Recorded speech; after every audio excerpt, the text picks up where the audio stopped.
Everyone has got three things wrong. The number one is I'm not enough. The second one is I'm different, so I can't connect. And the third is I really want something like freedom from depression or success, but it's not available. All of those things come from a feeling of emptiness inside because we're taught, oh, you feel a feeling? Why don't you eat some donuts or go onto eBay and buy, or Amazon, or have a drink? And our feelings are the most real thing we have. And we push them down and we find all this stuff to buy or eat or drink or take to keep us, like John Lennon said, comfortably numb. But then the feelings regroup and come back because they've always got a job to do. It ain't going nowhere. But if you go after the fight, if you approach the challenge, you have a much better chance of winning. This the fight of your life, baby. Are you hearing me? This the fight of your life. Since we cannot change the circumstances, but we can change ourselves. We can change what we do. Never forget, what comes easy won't last. And the things that last the longest never come easy. And that's the exact reason why the harder you work for something, the greater you feel when you achieve it. It is not going to be easy, my friend. It is not going to be a walk in the park where you can walk and smile all day. There are going to be some dark days. There are going to be some rainy days. There are going to be some sunny days. But at the end of the day, you are above ground and not under it. You have to decide. It's up to you to decide to be happy. It's that simple. It's not about if I had this thing, if I felt this way, if I was with this. There's no if. You are either happy and you decide to be happy right now and appreciate everything you have and have gratitude, or you don't. It's put up or shut up. Survive and advance. Win or go home. And that's why you spend all those hours grinding. That's why you spend all those hours pushing yourself to the limit. You spend all those hours running. That's why you spend all those hours sacrificing. You spend all those hours sweating. Every day I demand more from myself than anybody else could humanly expect. I'm not competing with somebody else. I'm competing with what I'm capable of. My number one competition is me. It's always you versus you. You got to be the one to get up every morning, be disciplined, put in the consistent daily hard work, because that gains success.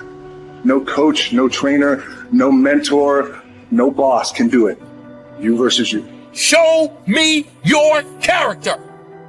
Remain disciplined. Stay strong. When it all seems hopeless, keep plugging away. Nothing can stop you if you don't stop for anything. Don't stop for anything. Never break your discipline. Remain faithful to yourself and your vision. We all have a voice in our head. Some of us are very spiritual, some of us are not, but we all have this voice saying, you're doing, this is wrong, don't do that. The more you don't listen to that voice, the further that voice gets away from your head. Some people call it the Holy Spirit, some people call it God, some monks, whatever you call it. It's there. We all have it. It's the right or wrong voice.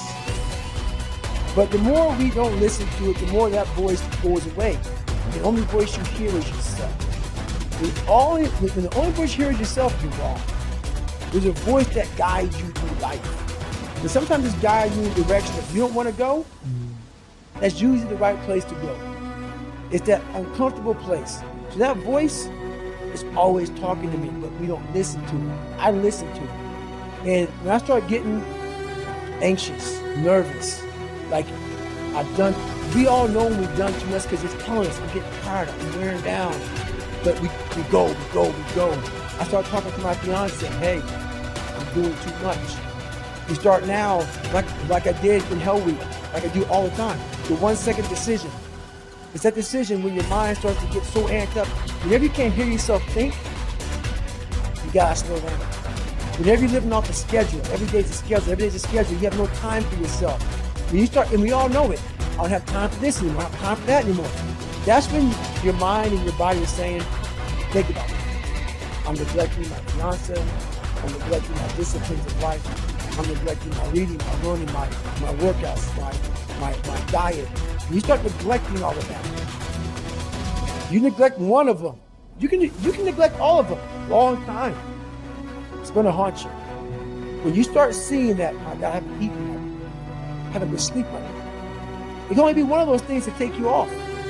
So I'm very aware of my eating, sleeping, my disciplines of life. And I started to get too far away from them. It's a hard stop. Because what made me me are the not just disciplines, the self-disciplines of life. And those are always in front of you. If you have them, they're always in front of you. So that's my hard stop. Look yourself in the mirror sometimes and go, you know why I'm not happy? It's because I didn't listen 10 years ago and I got in the wrong career. You know I'm not happy? Because I married the wrong damn person. It wasn't meant to happen. Yes, everything happens for a reason. You made a bad choice, but it didn't have to be that way. And the second you build up pain, and this, by the way, is not my opinion. If you talk to guys like Dr. David Buss, top 10 most cited psychologist in history, okay? He's one of my main mentors. He told me, I said, do adults change? Like, we do all this self-help videos and podcasts. I said, am I wasting my time? He goes, yeah, kind of. I said, why? He said, well, after 25, it's very hard to teach old dogs new tricks. By the way, that's why I've changed. Most of my stuff targets people 18 to 25. That's why I do Snapchat and all that, because there's hope for 18 to 25-year-olds. Now, if you're over 25, before you get depressed, he told me, but I have good news for you, Ty. I said, what? He said, adults learn through massive trauma. So you will learn. You have to let in some trauma into your life.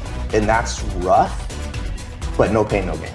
Like if you are 100 pounds overweight and you want to be able to play basketball, here's my news for you. Everything happened for a reason. You got fat because you ate too much and you didn't exercise. So welcome to the gym. And the first year is going to be hell, but that pain, hopefully, will reprogram your brain that every time you want to eat that nasty thing, go, wait, I don't want to go through that pain.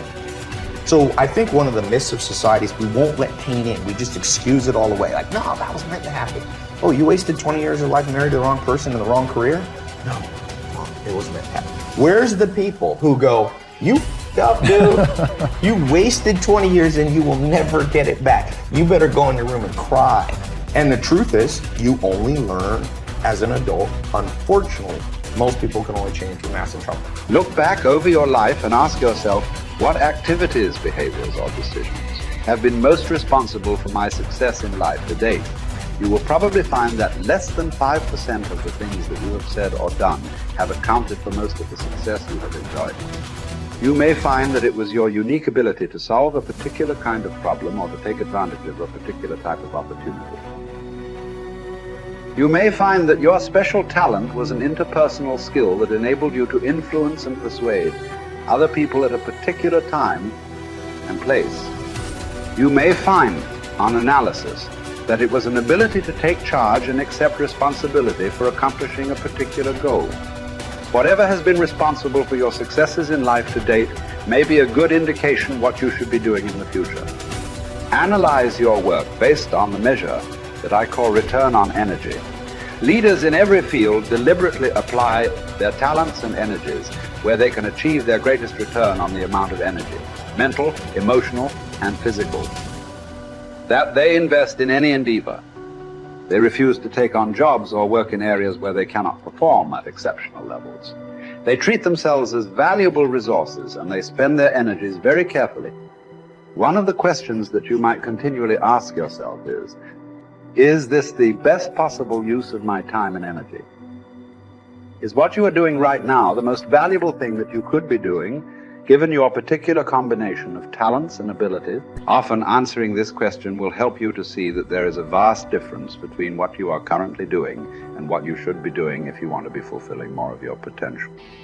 Once you have chosen your ideal job or occupation for this stage of your career, your biggest responsibility is to make the decision to become very good and then to become excellent at what you do. In a lengthy study on successful Americans, the Gallup organization discovered that expertise, or being recognized by your peers as one of the very best in your field, was one of the essential ingredients for success in American life. We said before that self-confidence comes from positive knowing rather than positive thinking. It is only when you know that you are outstanding in your chosen field that you really feel terrific about yourself, and that you enjoy high levels of self-confidence. Men and women who are good at what they do and who know that they are good at what they do are very different from those who are only average. They walk and talk and dress and behave differently. They have an attitude of assurance and certainty about themselves that causes them to stand out in any group. They have a deep down sense of self-worth and self-confidence that is evident to everyone around them. The quality of a person's life is in direct proportion to their commitment to excellence, no matter what their chosen field.